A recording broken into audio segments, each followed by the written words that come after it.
Բարի գալուստ մեր ալիք, ողջունում ենք ձեզ մեր ալիքում և առաջարկում բաժանորդագրվել, որպեսզի չկորցնեք ամենակարևորի մասին առաջինը տեղեկացված լինելու ձեր հնարավորությունը։ Քնելուց առաջ մեկ գթալ զեյթունի յուղ խմելը շատերի համար դարձել է առօրյա սովորություն։ Թվում է շատ պարզ քայլ է, բայց դրա ազդեցությունը կարող է ունենալ բավական խորը և բազմակողմանի էֆեկտ։ Զեյթունի յուղը դարեր շարունակ համարվել է ոչ միայն սննդամթերք, այլև բնական դեղամիջոց, հատկապես միջերկրածովյան երկրներում։ Ինչ է տեղի ունենում, երբ քնելուց առաջ խմում ես զեյթունի յուղ։ Քնելուց առաջ խմված մեկ գթալ յուղը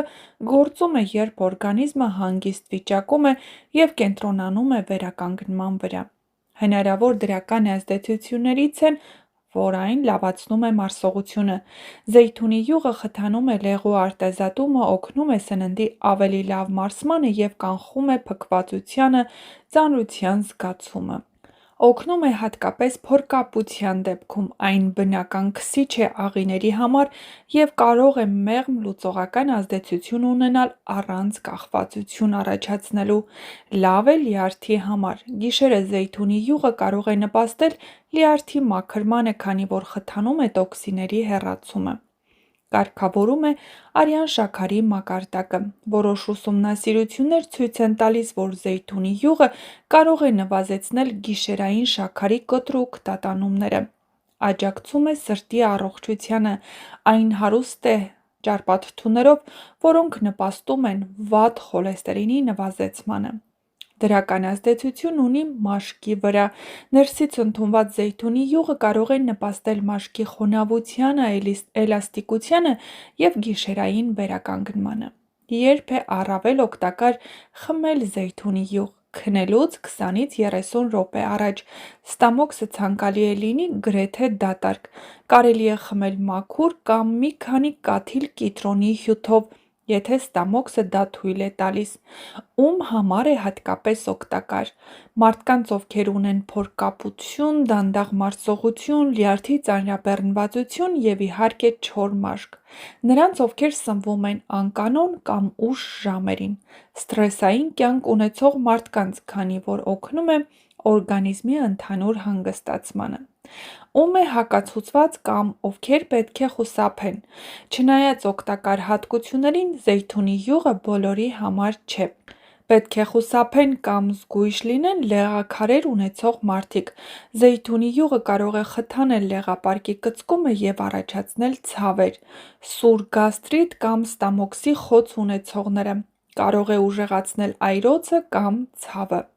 Քրոնիկ փորլուծություն ունեցող մարդիկ։ Կարող է վատթարացնել վիճակը։ Ճարպերի նկատմամբ անհանդուրժողականություն ունեցողները։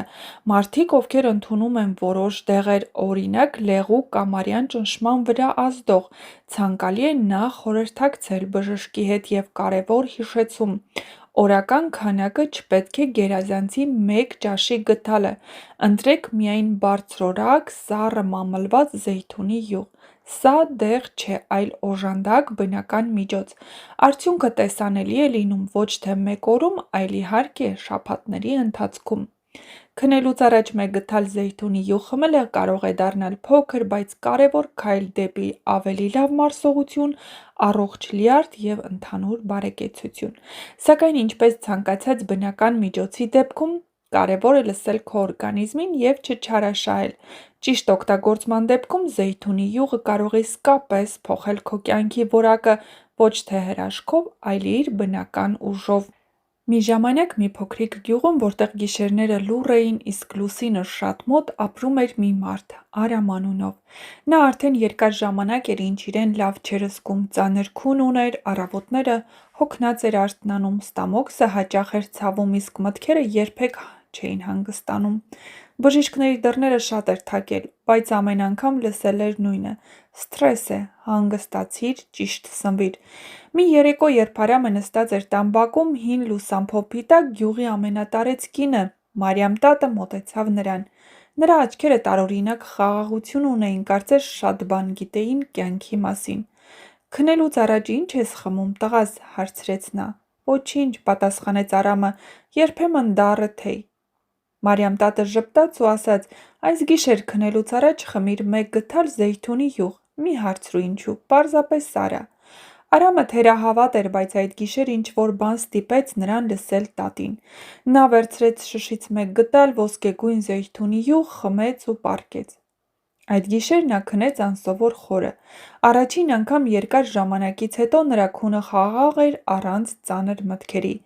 Առավոտյան արթնացավ թեթև մարմնով առանց ստամոքսի ծանրության, օրը սկսվեց անսովոր հանգիստ։ Արամը շարունակեց այդ սովորությունը։ Մի շաբաթ անց նկատեց, որ մարսողությունը կարգավորվել է, 2 շաբաթ անց մաշկը դարձել էր ավելի առողջ, աչքերի տակ մուգ շրջանակները թեթևացել էին։ Բայց ամենակարևորը նրա ներսում ինչ-որ բան էր փոխվել, նա այլևս չէր արթնանում անհանգստությամբ։ Մի օր նա նորից հանդիպեց Մարիամ տատին ու հարցրեց. «Ինչ էր դա»։ Տատը ծիծաղեց. «Դեղ չէր տղաս, դա հիշեցում էր, օրգանիզմը գիշերը մաքրում է իրեն, իսկ զեյթունի յուղը պարզապես օգնում է նրան դա անել ճիշտ»։ Սակայն Մարիամ տատը նաև զգուշացրեց. «Սա բոլորի համար չէ, եթե լեղաքար ունես, ստամոքսդ խոց ունի կամ մարմինդ չի սիրում ճարպը, պետք չէ։ Բնությունն ուժեղ է, բայց խելացի մոտեցում է սիրում»։ Ժամանակի ընթացքում Մարիամը սկսեց այդ պատմությունը պատմել ուրիշներին։ Ոմանք փորձեցին ու օգնություն զգացին, ոմանք ոչ, և նա հասկացավ մի կարևոր բան. Զեյթունի յուղը հրաշք չէր, այլ փոքրիկ բան, որը ճիշտ պահին կարող էր մեծ փոփոխություն բերել։ Եվ գուցե հենց այդ պատճառով է, որ այսօր էլ շատ մարդիկ քնելուց առաջ վերցնում են մեկ գդալ զեյթունի յուղ ոչ թե որպես դեղ, այլ որպես լուռ հոգատարություն իրենց մարմնի հանդեպ,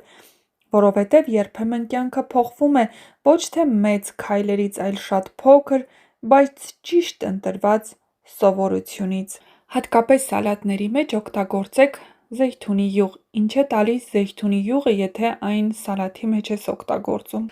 Օգնում է, որ վիտամինները իրականում ներծծվեն օրգանիզմում։ Սալաթը դարձնում է հագեցնող առանց ծանրության։ Չի գրգռում ստամոքսը, եթե չափը ճիշտ է։